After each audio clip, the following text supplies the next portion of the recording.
Social মিডিয়ায় কাপড় বিক্রি করে টনি, তার তো 3 বিয়া, মাত্র 3টা বিয়া করছে। এই 3 বিয়ার ফাঁকে ফাঁকে যে সে আরও কয়টার সাথে আকাম করছে। এখন আবার সে বিএনপির সাথে যোগ দিচ্ছে। এখন বিএনপির নেতারা মানে কারে যে রাজি করছে আল্লাহ মাহবুদ জানে কীভাবে রাজি করছে। এখন দেখেন ইসলাম শরীয়তের আর কি এটা বিধানে আছে যে বিয়া 2টা বা 3টা 4টা করতে পারে তার এবিলিটি থাকলে। এখন এই টনি কিন্তু আপনার 3টা বিয়ে করে ফেলেছে, মেয়ে মানুষ ভাই। অথচ একটা পুরুষ যখন 2টা বিয়ে করবে তখন দেখবেন তার মাথা গরম হয়ে যাবে, কারণ এটা শরীয়তে আছে। তখন বলবো যে ইসলামে আছে, ইসলাম মেয়েদের অধিকার হরণ করছে।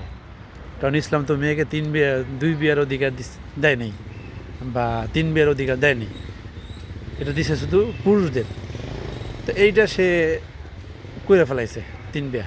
কেমন করছে? বুড়া এক বেটারে বিয়ে করছে আর জায়গা সম্পত্তি দখল করছে। এরপরে সে মারা গেছে বা মাইরা ফেলাইছে। এখন সে আরেকটা বিয়ে করছে, ইয়াং মানে বয়স কম একটা লোকে বিয়ে করছে। ওই 3 বিয়ে করতে পারে মেয়ে হইয়া, ওই আবার বলবে যদি ইসলাম কেন ছেলেদের বিয়ার অধিকার দিল। চিন্তা করতে পারেন ভাই, এই হলো বিষয়।